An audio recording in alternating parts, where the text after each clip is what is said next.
Olá, boa tarde a todos. Sejam todos muito bem-vindos a mais um webinar promovido pela ZAP, Aliança para a Saúde Populacional, uma oportunidade especial para discutir temas relacionados à gestão de saúde em tempos de pandemia. Hoje vamos falar sobre o comportamento das empresas inseridas em programas de saúde frente ao cenário atual.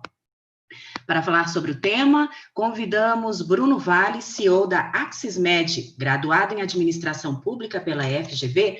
Bruno trabalhou 16 anos na Vivo e na Axismed é responsável por ampliar os serviços de atenção primária de saúde e implantar plano de transformação digital. Recebemos também Paula Campoy, diretora executiva na Informar Saúde, formada em letras e com formação em gestão de saúde público-privada pela FGV, Paula vem atuando há 25 anos em diversas áreas da saúde.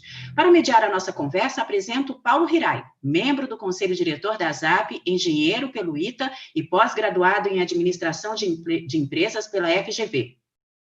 Paulo é acionista e membro do Conselho de Administração da Penha S.A. Sejam todos muito bem-vindos. Lembro aos participantes da live que o chat do YouTube está aberto para perguntas e sugestões. Nossos convidados farão o possível para atender a todos. Mas caso não dê tempo, não se desespere. Escrevam para dúvidas@azapsaude.org.br, que a ZAP vai encaminhar para os nossos convidados. Para entrar em contato direto com os nossos convidados, acesse o link para o perfil de cada um deles lá no LinkedIn, que está aqui na descrição da live no YouTube. Passo agora a palavra para o Paulo, que vai conduzir a nossa conversa. Mara, muito obrigado. Mara sempre nos apoiando nas lives da ZAP, com perfeição. Bom, boa tarde a todos. Bruno, Paula, as pessoas que estão nos assistindo hoje.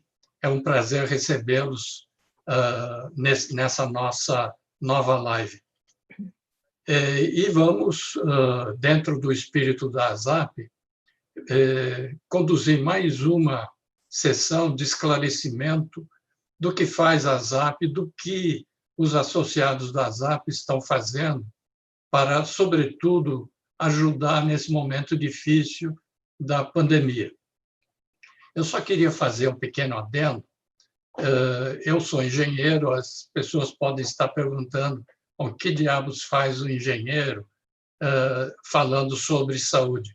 Eu trabalhei na Milliman, que é seguramente uma das maiores consultorias em saúde, e fui cofundador da Santecorp, uma das primeiras empresas a falar de saúde corporativa antes até da ZAP, e participamos da fundação da ZAP aí no passado. Muito bom. Acho que a gente pode começar com uma visão geral do que está acontecendo, já endereçando aí, então, algumas perguntas aos nossos convidados. E vamos começar aí com a Paula, depois eu passo a palavra ao Bruno, de como empresas que possuem programas de gestão de saúde estruturada têm planejado e implantado ações para fazer frente à atenção de saúde na pandemia. E, na sequência, como elas estão programando ações para o pós-pandemia. Tá bom? Paulo, vamos começar por você, por favor. Obrigada, Paulo. Bom dia a todos, obrigada, Mara. Bom, falar de saúde nesse contexto que a gente vive, ele é bem desafiador, né? Porque a pandemia, no final, ele está dominando a nossa rotina, a rotina das empresas e a rotina do nosso dia a dia. Mas, no final, o que a gente entende, né, que são essas empresas que elas já possuíam esse mindset, já possuíam esses programas de saúde estruturado, obviamente que eles tiveram um posicionamento muito mais rápido frente a todo este contexto inovador para todos nós, porque eu acredito que ninguém aqui já tenha vivido uma pandemia na vida real, né? Mas as ações de saúde, no final, Paulo, eles visam essencialmente fazer com que o colaborador ele permaneça em uma estrutura que viabiliza o retorno daquele investimento, né? Então, um modelo de acolhimento, no meio desse isolamento, ele se torna fundamental. Conhecer a sua população de forma estruturada, o entendimento de como a tua população funciona, pensando não só como ela mantém a saúde, mas também como ela adoece, é fundamental. Então, a gente vamos pensar num cenário de autocuidado, né? Doenças crônicas, que é o grande tema que a gente tem aqui, né? Gestão de doenças crônicas. Como é que eu engajo ou eu mantenho o paciente engajado no seu autocuidado no meio de uma doença que ninguém sabe ao certo na onde vai levar, quando vai ter vacina. Então, primeiro, você ter processos estruturados, conhecer a sua população, reconhecer o apoio integral da liderança e da gestão naquela população frente a estes programas estruturados. O uso da multicanalidade como parte do acolhimento. Todos esses são elementos que têm que compor o que a gente chama de um modelo de gestão que, no final, faz e traz os resultados que se espera no meio de todo esse cenário que é inovador para todo mundo. A tecnologia hoje ela passou a ser um canal único para conectar médico e paciente, ou médico e cuidador. E muito pouco ainda se sabe ou tem este processo estruturado. Por quê? Porque até então, quando a gente fala de novas formas de relacionamento, há 3 meses atrás eram proibidos. Então, está todo mundo ainda muito aprendendo a trabalhar neste contexto. Né? A gente faz muita live, a gente troca muito entre empresas, mas no final é um momento ainda de muita incerteza.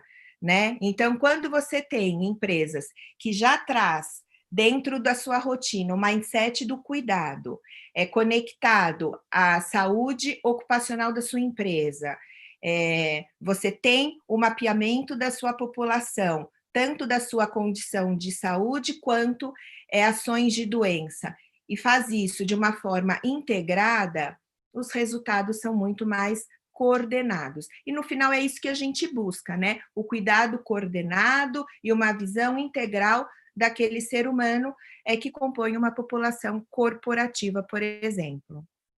Ô, Paula, especificamente nesse período de pandemia, como é que vocês estão trabalhando? Porque está todo mundo em casa, ou pelo menos uma boa parte das pessoas está em casa. Como é que vocês atuam?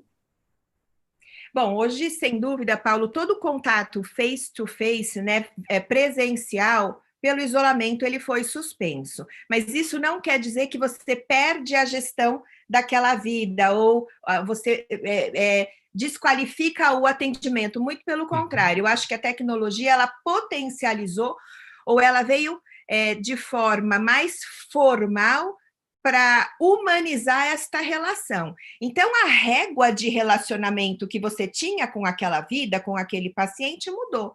O que até então era uma relação presencial, dependendo da condição de saúde, foi repensada e reconstruída utilizando a multicanalidade e inserindo novas competências. O que eu chamo de novas competências?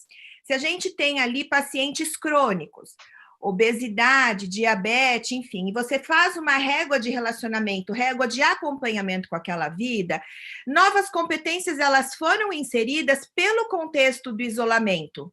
Psicólogo, por exemplo. Por quê? Porque você começa, dentro de uma linha de cuidado, a diagnosticar uma fragilidade naquela pessoa, uma compulsão para a comida, sendo que você está tratando uma obesidade. Então, você começa a colocar psicólogos, nutricionistas, outros especialistas, para poder compor uma situação que foi impulsionada pelo isolamento.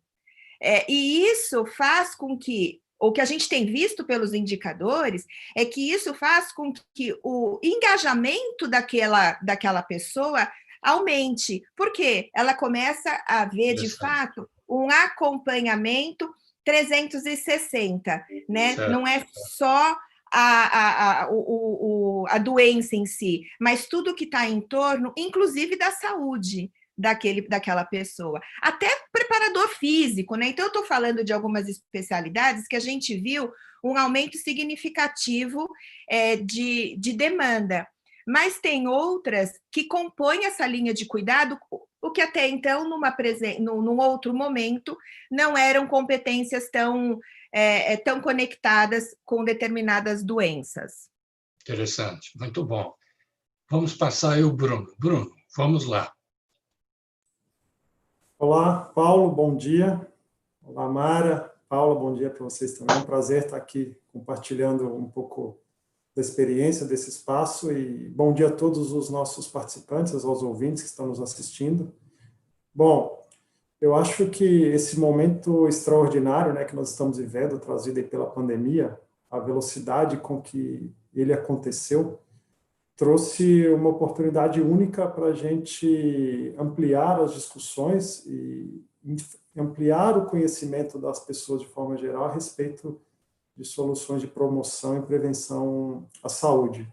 Nunca na nossa história a gente passou por uma situação como essa, onde quase que todos os setores empresariais precisaram colocar os seus trabalhadores em modelo de trabalho remoto, né, tirando os serviços essenciais, e nem todo mundo estava preparado para fazer isso, ou mesmo não acreditava nessa modalidade de trabalho.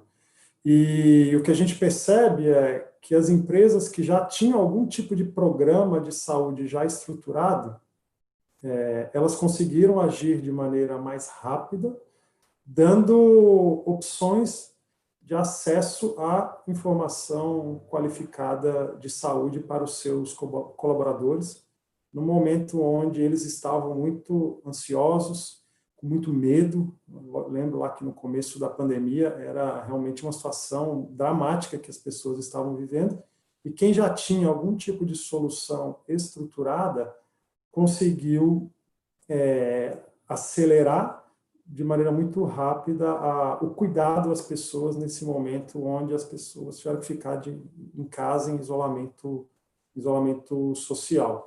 E o que a gente percebeu foi as empresas, de maneira geral, ampliando de maneira muito forte seus canais de comunicação com seus funcionários, né, para que eles tivessem acesso a essa informação qualificada. E quando eles precisavam ir além, né, com informação mais detalhada, mais específica, a gente, por outro lado, também se preparou muito rápido, né, para atualizar os protocolos de saúde, de orientação e de prevenção. A nossa própria central de atenção clínica, né, ela viu uma explosão de atendimento, né, a gente saiu de 4 mil atendimentos por mês para mais de 25 mil nos meses da pandemia, esse volume ainda está mantido. E o cuidado aqui é principalmente, lógico, ele vale para todas as pessoas, né, independente da condição e situação de risco dela, mas ele vale também, principalmente para os especiais, né, as pessoas, vamos dizer assim, que têm mais algum grupo de risco, como idosos e os doentes crônicos, né? A Paula bem falou de idosos, falou dos diabéticos, os obesos. Então, o nosso cuidado foi muito centrado em prover o acolhimento e o cuidado dessas pessoas no momento que elas mais precisavam. Então, isso foi uma das coisas que a gente percebeu e que fez toda a diferença para quem já tinha soluções de atenção dos seus pacientes. E como está todo mundo de casa, o atendimento remoto é algo que, de fato, fez a diferença para essa empresa, para esse conglomerado e para essa população. Isso tudo, ao mesmo tempo que a gente também colocava os nossos colaboradores em home office, e foi um grande desafio, porque a gente precisava manter o serviço ativo, cuidar das pessoas quando elas mais precisavam, mas também a gente teve um foco e um cuidado muito grande aqui com o nosso time, a nossa gente, né, que precisava manter o serviço ativo, mas com o prazer de estar na segurança da sua casa. E olhando um pouco mais para frente, né, eu acho que o mundo aí pós-pandemia deve produzir mudanças relevantes, e já está produzindo, né, no hábito das pessoas.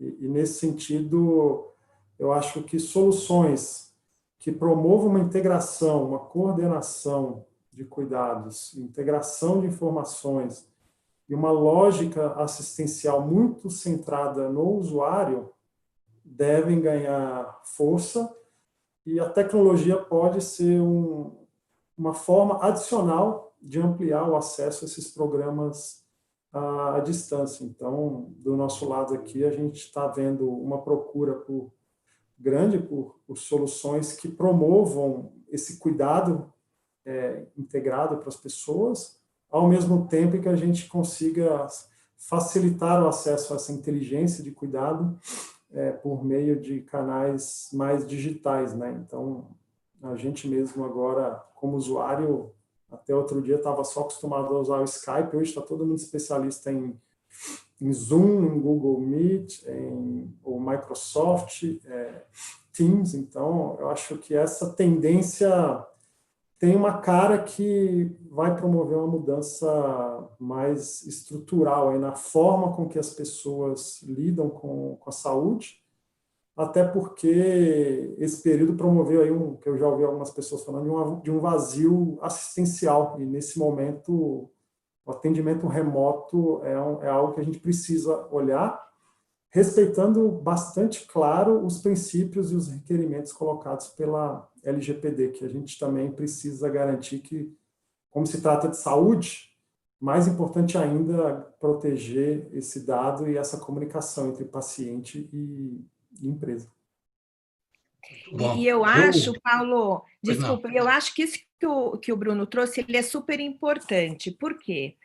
Porque o que a gente faz hoje, ou o que as empresas fazem hoje, né, o trabalho de qualquer lugar ou de casa, não é o home office, é um trabalho de casa. Porque, inclusive, o home office, ele tem um processo, ele tem um protocolo, né? E muitos, na virada ali daquela semana de 15 para o 16, né?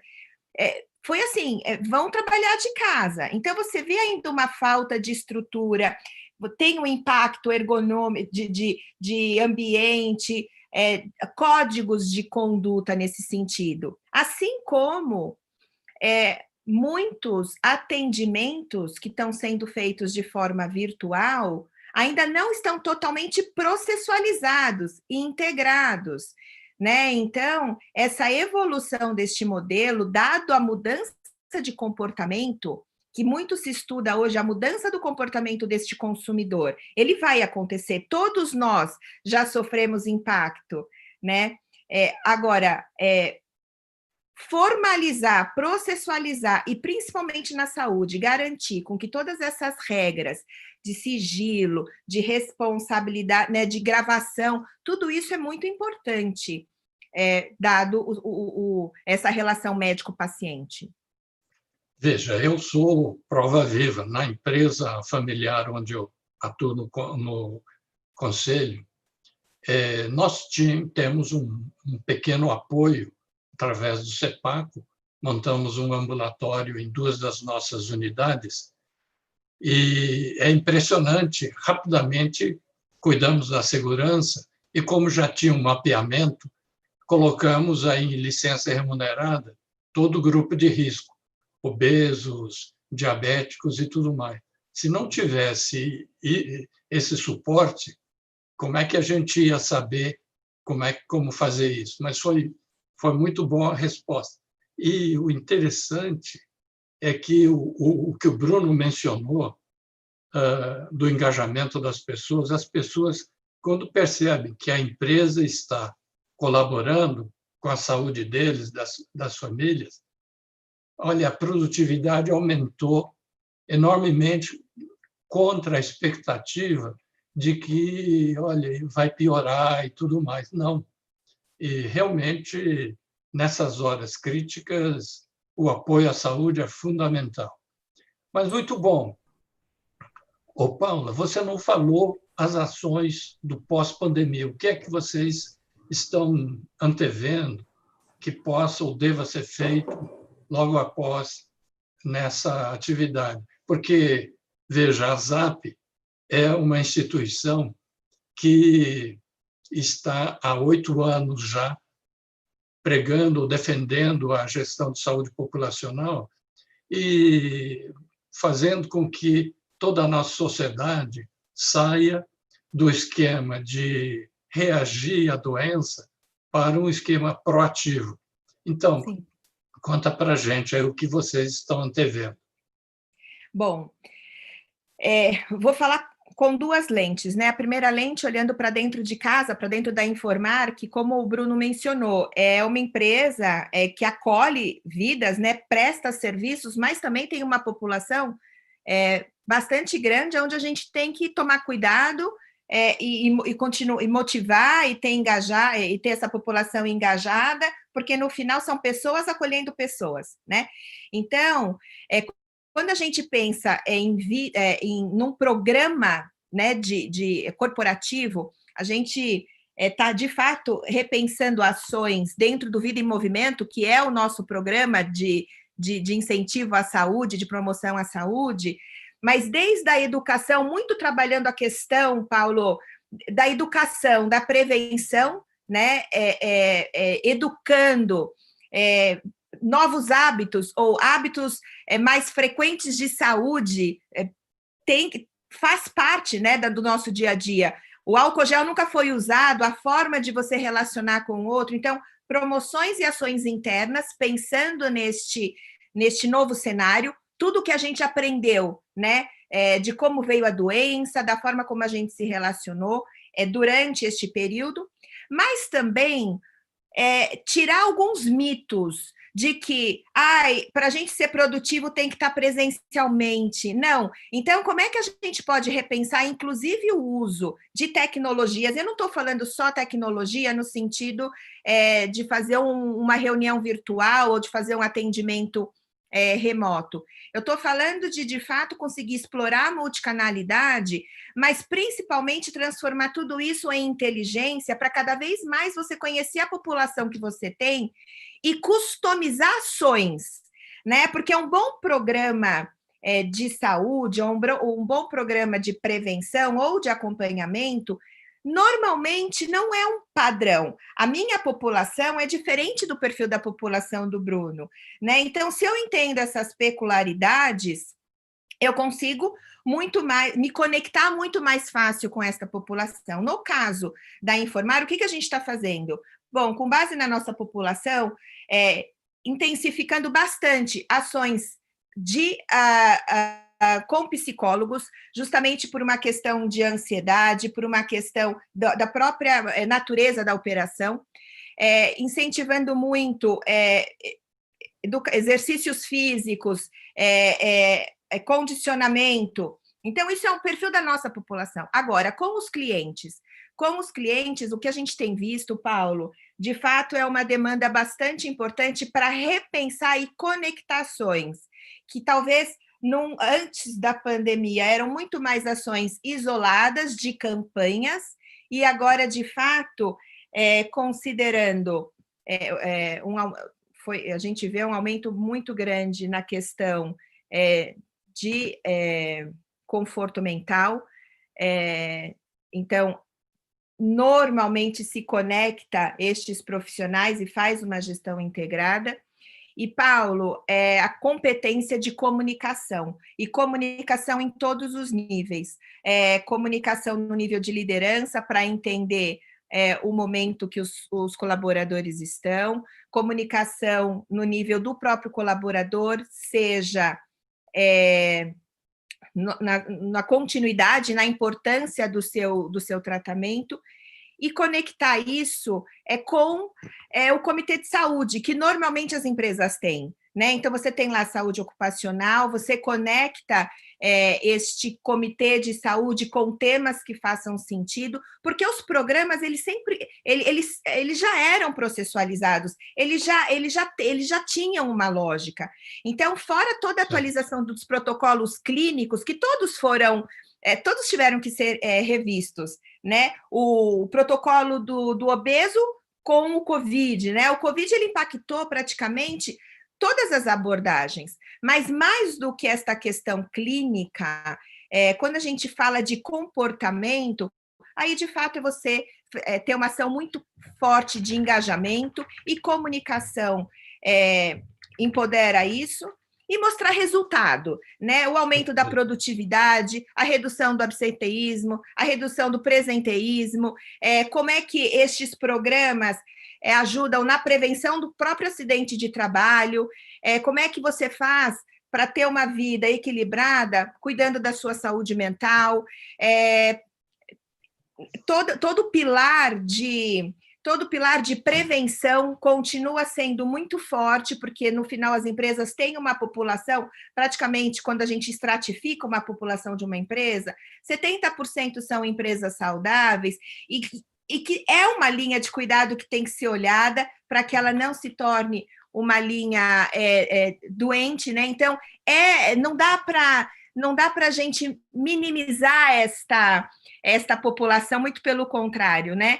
E aí tudo isso, com base no engajamento do colaborador, trazer a redução de custo, isso como um diferencial competitivo, porque o ativo humano, sim, ele é o maior diferencial de todas as empresas, e tudo isso com qualidade de informação, né? Porque o dado transformado em informação, de fato, ele alimenta a estratégia de uma empresa, e isso aumenta a produtividade, é causa e efeito.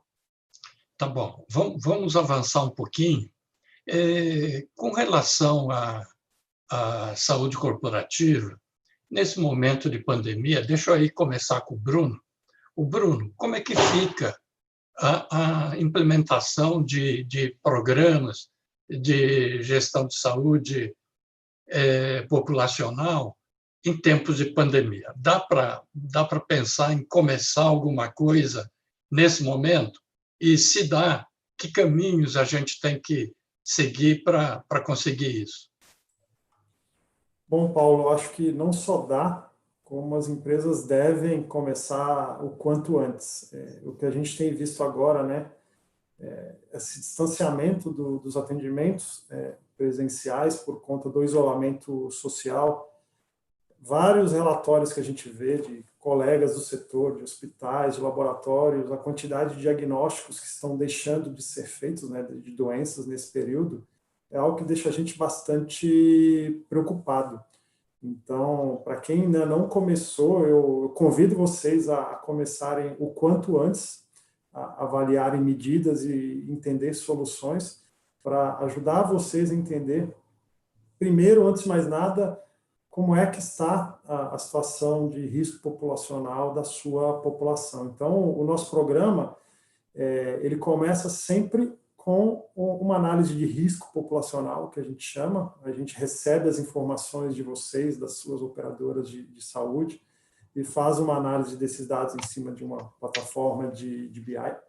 E com base a este diagnóstico, o nosso time de especialistas em saúde, especialista em dados, agenda uma reunião de apresentação desses resultados para vocês, e em cima desta análise é que se começa uma recomendação de soluções, que, como bem disse a Paula, né, cada empresa vai ter uma realidade de saúde diferente, depende muito de fatores como idade da sua população, fatores de risco de saúde para cada indivíduo, né, presentes na família. Então, assim, as soluções elas variam conforme o público. E o mais importante é que essas soluções elas estejam muito focadas no cuidado clínico e no acompanhamento da condição de saúde dessas pessoas. É lógico que um doente crônico ele precisa de um atendimento muito mais próximo por parte de uma empresa parceira que vai fazer esse trabalho ativo de monitoramento dessa pessoa, mas também a gente não pode esquecer que nesse momento de pandemia os temas de transtorno de saúde mental têm aumentado de maneira bastante significativa. Além disso, é importante a gente olhar para gestantes, é importante a gente olhar para pessoas com outras condições de saúde, e o programa, uma vez estruturado e pensado para cada uma dessas pessoas, com cada uma dessas condições, e mesmo saudável, tá? A gente precisa falar cada vez mais sobre prevenção e promoção dos saudáveis. São aquelas pessoas que, por algum motivo lá dentro do nosso base de dados, a gente tem algum sinal de que ele pode ter algum tipo de condição de saúde futura, né, que é o que a gente chama um pouco de análise preditiva. E, além desse grupo, tem certas pessoas que não estão diagnosticadas com nenhuma doença, mas pela idade, tudo indica que elas podem vir a ter. Ou seja, o que estou querendo dizer, essa pirâmide populacional ela vai ter vários perfis de risco de saúde para cada indivíduo, e as empresas, como a nossa, ela estrutura programas baseados em cada uma dessas condições. E o que a gente vê de importante é esses programas eles precisam caminhar por trás deles uma inteligência única, coordenando, integrando as ações, para que essas pessoas elas tenham um cuidado ativo, mas para que também a gente use o recurso de saúde adequado para o momento e para a condição de saúde que as pessoas tenham. E aqui, no final, a gente busca sempre dar e oferecer ao cliente, à empresa, a possibilidade de gerar uma maior racionalidade no uso do recurso e uma eficiência. Porque, no final, a gente precisa garantir que essa pessoa está bem identificada a situação de saúde dela, ela teve o cuidado adequado e ela, sim, conseguiu promover as suas condições de saúde de forma adequada ou mesmo iniciar um trabalho de prevenção e de promoção. Então, nosso objetivo, no final mesmo, é buscar uma estabilidade clínica para todas as pessoas, independente da condição de saúde que ela tem. Mas é claro que também isso acaba promovendo uma forma de eficiência para as companhias e que hoje, com essa questão do remoto, expande de maneira bastante importante as nossas possibilidades de nos comunicar e engajar essas pessoas por canais novos, né? Então, esses programas que antes eles podiam ser feitos por uma única forma, hoje já é perfeitamente possível. A gente, por exemplo, está pronto para atendê-los por videochamada, por meio de telemedicina, por meio de WhatsApp, chat online, ou seja, é nos preparar para a forma que fica até mais conveniente e cômoda para o usuário acessar esses programas de prevenção e de promoção de saúde.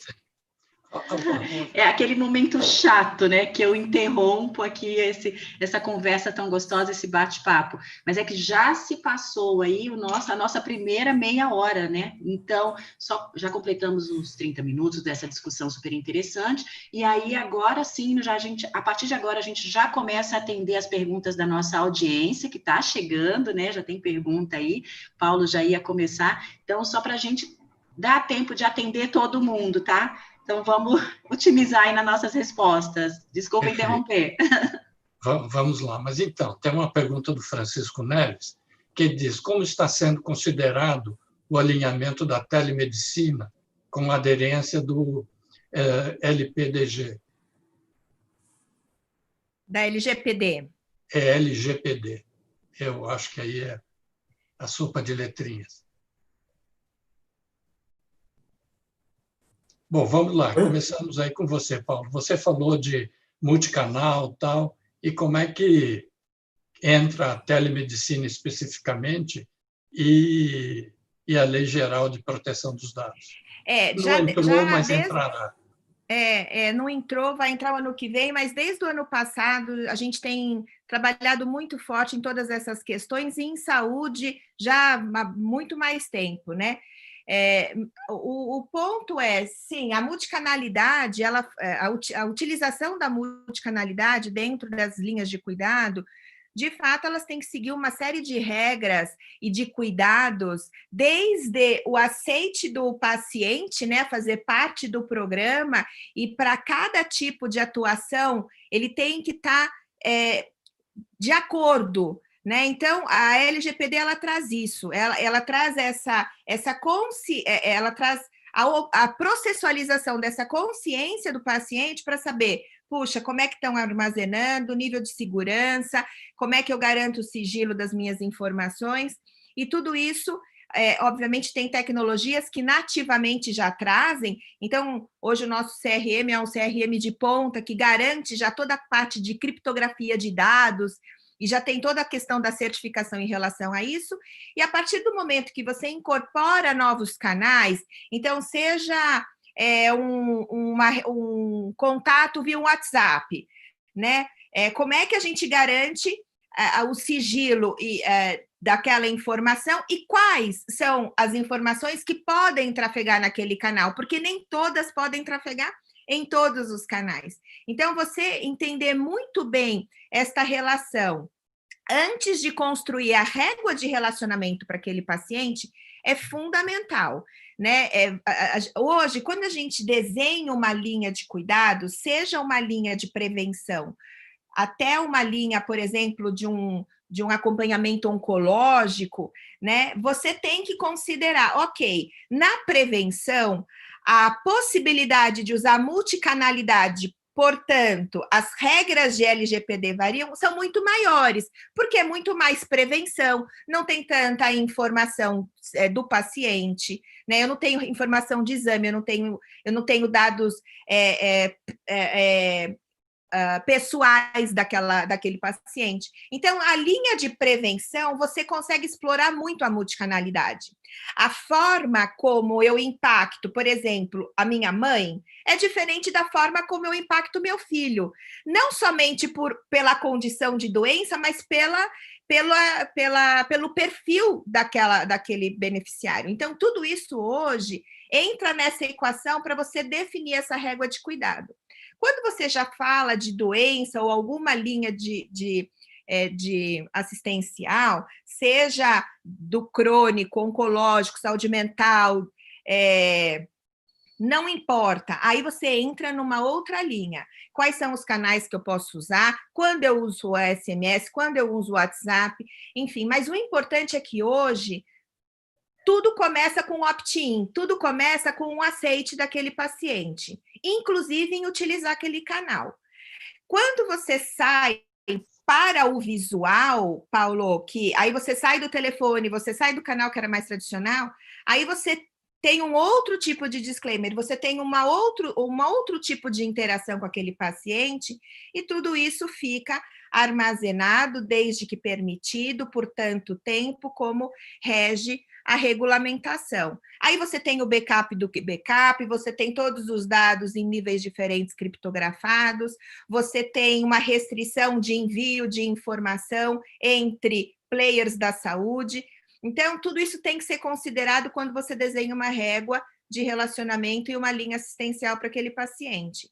Mas, sem dúvida nenhuma, ninguém mais é monocanal, né?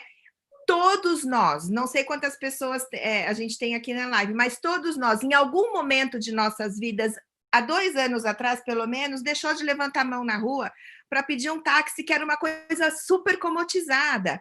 Então, é fato que o relacionamento da população mudou e que isso na saúde também é uma realidade, mas é a obrigação de todos nós, como empresas de saúde, não apenas garantir o atendimento assistencial, mas todo o sigilo e todo o processo que permeia em torno disso. E o LGPD vem para isso, né? Vem para fazer com que as empresas, de fato, garantam esta segurança do paciente, de informação do paciente. Perfeito, perfeito. Mas deixa eu aproveitar na sequência, o Felipe André da Costa pergunta também nessa questão da telemedicina, que ela foi aprovada em caráter temporário. O que é que vocês acreditam, Bruno, você que trabalha na Axismed e é parte de uma grande empresa de comunicação, o que você acredita que vai acontecer pós-pandemia? Telemedicina vai continuar funcionando normalmente? Bom, Paulo, eu acho que isso é uma pergunta muito interessante. O tema da telemedicina nunca foi tecnológico, a restrição dele, né? Foi muito mais em função de regulamentação. Então, na minha visão, e assim, fazendo um parênteses antes, né? A gente aqui está num cenário de muita incerteza, que está mudando muito rápido. Eu, pessoalmente, acredito muito nessa questão de mudança de hábito das pessoas. A gente recentemente teve um evento com um colega do setor, de uma grande empresa de saúde. Ele falou para nós que em pouquíssimo tempo, em coisa de 2, 3 meses, eles tiveram 30 mil atendimentos via telemedicina. E eles nem tinham telemedicina como opção de atendimento. E na ausência de um dado consolidado do mercado, eu faço aqui minhas contas de cabeça, a gente já pode ter tido até hoje, né, juntando todos os provedores e fornecedores, já pode ter tido mais de 1 milhão de atendimentos via telemedicina no Brasil, assim, sem fazer muito esforço e análise.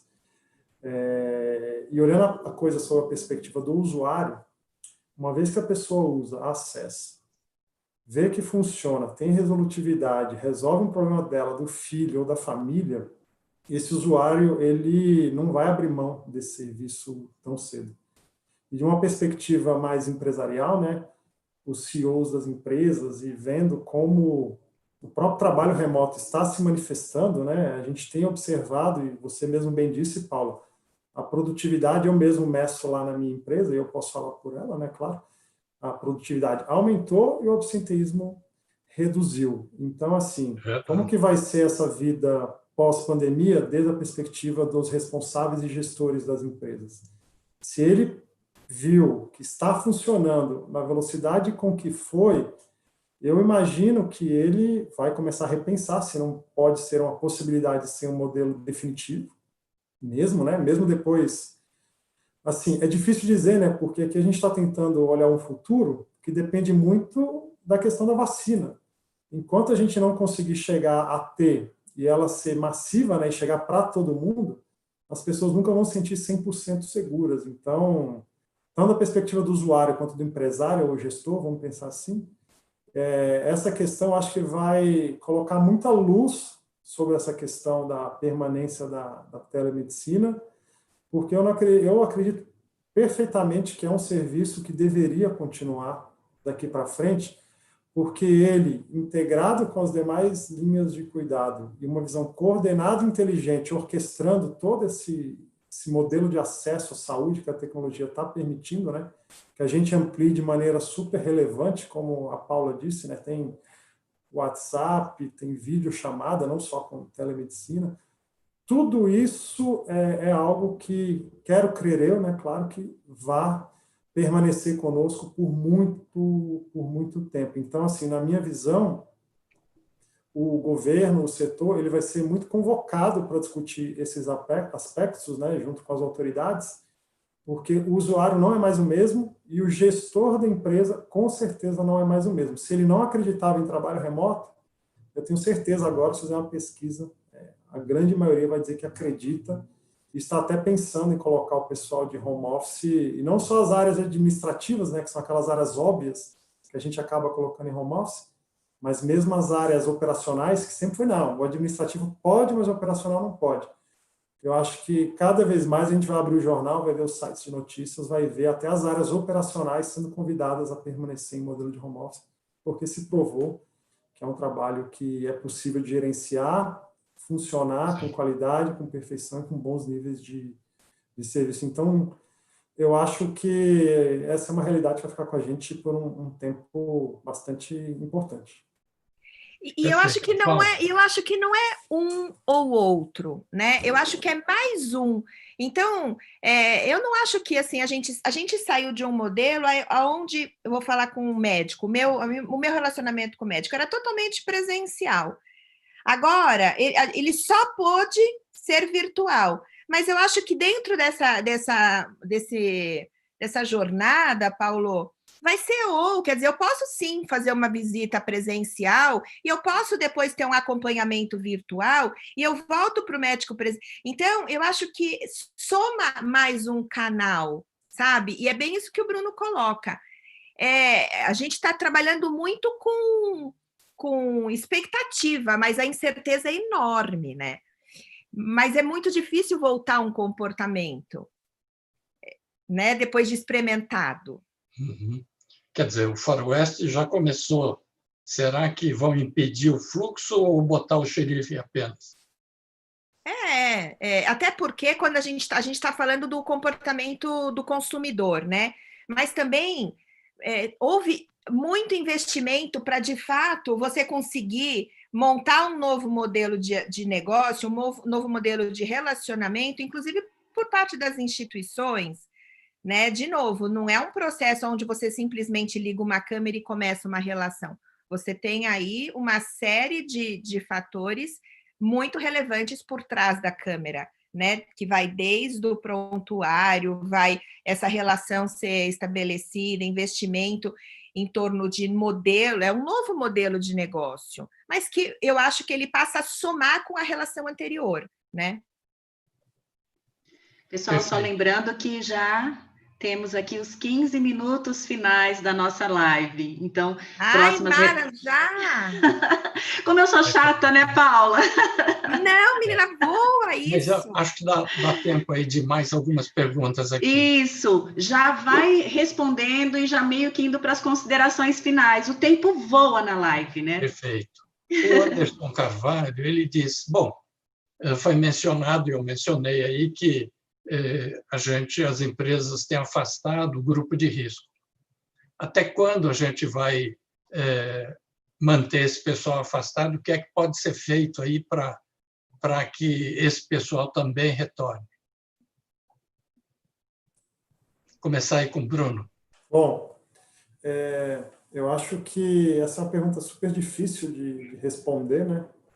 Porque, diferente do que aconteceu em outros países aqui, a nossa curva ela não achatou, né? A gente está num patamar ainda elevado de casos e de óbitos.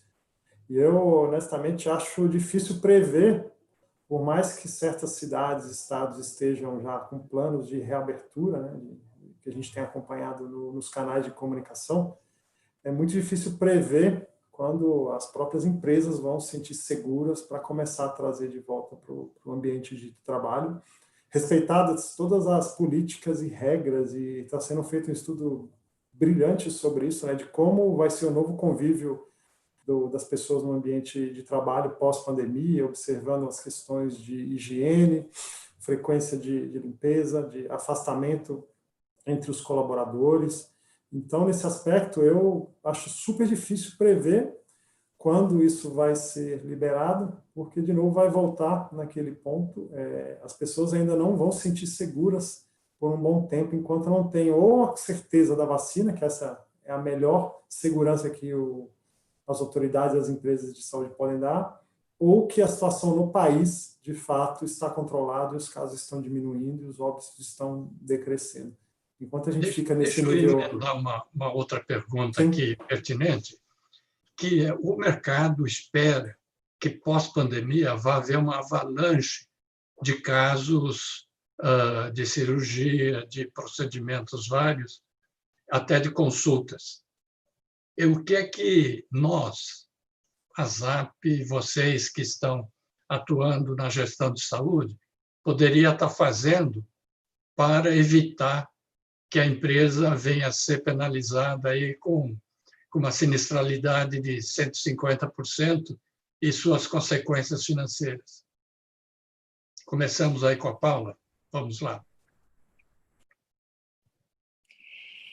Ô, Paulo, informação, né? E educação. Eu acho que, de novo, sim, tudo que ficou meio que bloqueado ou parado durante esses 2, 3 meses, por lógica, deve acontecer assim que liberar, deve ter essa avalanche, né, de retorno. Mas usar de novo, na minha visão, é usar o critério. Eu acho que a teleconsulta ou a multicanalidade, ela continua fazendo parte, não é porque foi liberado que todo mundo vai retomar amanhã.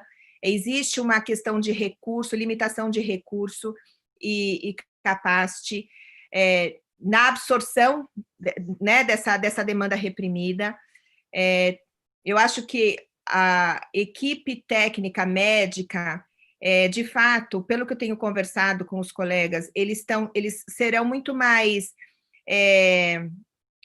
não é restritivos, mas eles serão muito mais firmes no sentido, realmente precisa, né? Quais são as alternativas, né, que a gente tem antes de sair fazendo cirurgia de forma descontrolada, apesar que a gente sabe que isso já, essa conscientização ela já vinha sendo trabalhada por muito tempo, mas assim, não tem, eu acho que não tem muito comunicação educação de fato, entender o contexto, quem de fato precisa. Eu fiquei apavorada quando a gente via que pacientes oncológicos suspenderam tratamento, quer dizer, não suspenda tratamento, continue, porque parar o tratamento é pior do que... Agora, o efeito inverso também é verdadeiro, né? Então, agora abrindo, todo mundo saindo e aplicando os procedimentos, isso vai gerar um custo que o sistema não consegue absorver, nem sempre a efetividade vai acontecer da forma que se espera. Então, é entender caso a caso. De novo, eu não vou ser aqui eu nem ouso, nesse momento de incerteza, a trazer respostas 100% corretas, ou é mais uma reflexão do que a gente acredita, estando inserida neste contexto, quase 20 horas por dia, por muito tempo, né? Então, a gente só discute sobre isso. Eu não acho que vai diminuir a questão desse contato remoto, muito pelo contrário, assim como foi um boom, eu acho que ele se mantém, mas essa curva também ela não vai ser zerada, e eu acho que ela continua absorvendo uma parte dessa demanda que ficou reprimida por um tempo. E aí, gente, entender caso a caso, e eu não sei, Bruno, na tua experiência, a gente trabalha no mercado muito parecido. O que vocês estão vendo ou fazendo para tentar evitar a possível catástrofe pós-pandemia? Catástrofe financeira. Sim, é uma catástrofe, né, sanitária, e a gente também está muito preocupado com esse vazio assistencial que a gente estava percebendo agora. Diversos colegas e clientes dizendo que observaram queda de 70%, 80% nos atendimentos normais. As cirurgias eletivas simplesmente deixaram de ser feitas. Nesse aspecto, a nossa visão é que as pessoas precisam ainda mais de cuidados. Então, o doente crônico, ele precisa ainda mais de atenção, a gente precisa estar ainda mais perto dele para garantir a assistência dele, porque o não cuidado é o maior risco de saúde que essas pessoas podem ter hoje. Então, na minha visão aqui, essa forma remota de fazer as coisas, integrada numa linha de cuidado direcionada para essas pessoas de maior risco, e não só elas, tá? O restante também é muito importante a gente continuar acompanhando. A gente precisa, de alguma forma, construir um modelo que a gente pode pensar aí no modelo de atenção primária à distância, né? Vamos pensar assim, para que a gente cuide e coordene os cuidados dessas pessoas e evite o pior, evite uma situação de agravamento, que essa pessoa tenha um derrame, tenha um infarto ou tenha algum agravamento da sua saúde, porque simplesmente, com medo, com receio, parou de acessar os serviços presenciais e básicos de saúde. Então, a nossa mensagem aqui para quem está nos assistindo não deixe de olhar para essas pessoas agora, vamos olhar para elas com muita proximidade e com soluções que estejam muito próximas às necessidades dela, e aqui a tecnologia pode ser um canal facilitador e que rompa as barreiras que a gente está tendo hoje por conta do isolamento social. Mara, acho que dá tempo de mais uma questão, certo? Bom, sim, Paulo. Parece que a Covid, mesmo para aqueles que se curam, pode deixar sequelas.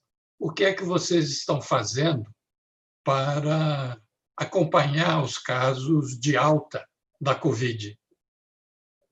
E aí já podem ir respondendo e já finalizando, gente. Temos aí Perfeito. 6 minutos. Tá bom. Bom, a gente criou um programa de atenção específica do Covid. Ele tem um contato bem frequente no início, né, que é aquele contato onde a gente monitora, no caso de confirmação da doença, então são contatos a cada 2, 3 dias. E ele também contém um acompanhamento com orientações sobre o vamos pensar como se fosse um pós-alta, né, como se fosse uma confirmação de que ele não tem mais a doença. Então, isso envolve um acolhimento na fase inicial de maior angústia, de maior ansiedade, e depois até um acompanhamento que também pode ser no começo psicológico, para as pessoas darem o suporte, receberem o suporte, porque isso gera um reflexo muito forte nas famílias. Então, é importante essa pessoa ter todo esse acolhimento técnico, com orientações de distanciamento, higiene, de isolamento, e mesmo psicológico, para que ela consiga passar por essa fase super difícil da vida com todo o apoio necessário para seguir a vida. Paulo, só dentro do programa também, existem variações, né, de programa para programa, mas dentro desse programa, quer dizer, onde você no começo tem uma régua de relacionamento mais ativa, mais frequente com o paciente, depois você espaça, né? Então, você mantém essa gestão, mas a gente também consegue expandir isso para os entornos, né? Para os familiares ou para as pessoas mais próximas, dado a criticidade da questão da contaminação e de cuidados, né?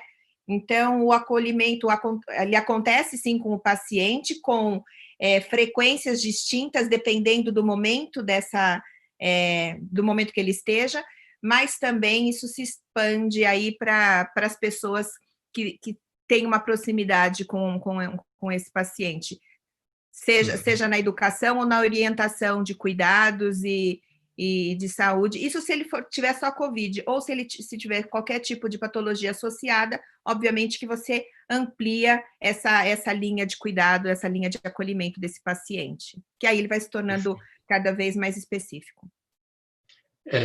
Eu acho que nós estamos aí a poucos minutos do final, então eu pediria aí a começar pelo Bruno dessa vez, fazer as considerações finais e dar a mensagem dele. Legal, Paulo. Bom, eu só queria compartilhar com vocês aqui que a AxisMed está evoluindo os seus modelos de trabalho, ela está investindo muito forte em linhas de cuidado novas, que busquem alcançar o maior número de pessoas ao longo do tempo. A gente entende que ainda é muito importante ainda agora, mais do que nunca, até acompanhar os seus doentes crônicos, e a gente percebe que o trabalho coordenado e integrado de saúde com diversas ações debaixo de uma inteligência, né, de uma visão unificada, podem gerar resultados muito positivos dentro de um conceito de prevenção e promoção à saúde. Aqui no Brasil, a gente tem que investir muito mais no cuidado e na prevenção e menos na própria doença. Então, esse momento agora trouxe um componente super novo, super transformador e que exige da gente uma adaptação muito rápida, e a tecnologia pode facilitar o acesso e a integração dessas soluções debaixo de uma visão inteligente e coordenada. Então, aqui é o meu recado para todos vocês, não deixem de olhar para este assunto dentro das empresas de vocês, e convido a todos a conhecerem aí as estratégias e inteligências que estão bastante integradas à sua própria estratégia como empresa. Ótimo, muito bom. Bruno, Paulo, vamos lá. Suas considerações finais. Bom, gente, primeiro eu queria agradecer muito a oportunidade de participar com vocês, né, de estar falando um pouquinho sobre isso, principalmente no Brasil, um país que eu amo de paixão, e no meio de tanta notícia ruim, né, como é que a gente pode, de fato, dar informação de qualidade, como é que a gente pode, de fato, se colocar à disposição para poder ajudar essas pessoas que estão passando por alguma condição de saúde. E na Informar, que nasce com a missão de fato, transformar a experiência do usuário em toda a sua jornada de saúde. E a nossa grande preocupação é, de fato, promover a acessibilidade, olhar para o engajamento daquela população e ter uma relação humanizada de forma assistencial e digital, né? De novo, a tecnologia ela passa a fazer parte do nosso dia a dia. A gente tem olhado muito para incorporar novos canais e cada vez mais, com isso, aumentar o engajamento. Então, novas formas de cuidados alternativos para que a gente, de fato, garanta o cuidado e a racionalidade do sistema com tecnologia e com atendimento profissional humanizado de forma coordenada e integrada. Esse tem sido o nosso grande foco, processos estruturados e acesso, acima de tudo. Então, eu acho que é um modelo de negócio muito parecido, mas não deixem de olhar para a sua população é o seu maior ativo, cuidando da prevenção, a gente diminui os custos com doença, mas se a gente tiver essa população com alguma condição de saúde, vamos olhar para isso, porque, de fato, a gente consegue fazer uma parceria aí bem interessante, compondo e discutindo de forma bem profissional a saúde do seu colaborador, e isso gera resultado bem positivo quando a gente pensa na última linha corporativa, né? Então, eu sou a favor, de fato, de uma gestão muito mais humanizada, onde, de fato, a gente entenda que o colaborador ele faz parte de tudo isso, dessa jornada, e saúde é muito mais do que saúde, né? A saúde ela é primordial para que nós, seres humanos, nossa população, nossos colaboradores, que a gente traga tudo o que este modelo de mercado espera de nós. E, obviamente, que a gente tem que tomar muito cuidado e olhar muito a questão do efeito de tudo isso, né? Hoje a gente tem uma grande preocupação com a questão de conforto mental, doenças e aumento de droga, álcool, comportamentos que fogem totalmente do padrão que a gente via até então. Então, olhar muito para essa população, porque até então era uma doença muito estigmatizada, né, a questão da saúde mental, e isso acaba, de fato, impactando em todas as demais doenças que a gente já vem trabalhando há muito tempo. Mas gente, isso, estamos à disposição. Obrigada. Muito obrigada. Tempo, assim, estouradíssimo. Eu quero agradecer aí Mas, Mara, deixa eu agradecer aí ao Bruno Vale e à Paula Campoy por compartilhar aí os conhecimentos e a grande experiência que tem nesse campo, e dizer que a ZAP está disponível para colaborar com qualquer empresa através dos seus associados ou diretamente, e para aqueles que têm interesse em contribuir para a causa da prevenção e não apenas da cura, a ZAP está aberta para novos associados. Muito bem, muito obrigado também, Mara, por organizar aí a nossa live. Eu agradeço. Obrigado a todos aí que nos assistiram no dia de hoje. Agradeço a participação dos nossos convidados e principalmente da nossa audiência. Sigam a ZAP em nossas redes sociais, inscrevam-se no canal e continuem nos acompanhando nas próximas lives, sempre às quintas, ao meio-dia. Um grande abraço e até o próximo encontro. Obrigado a todos. Ótimo, obrigado a todos. Tchau, tchau.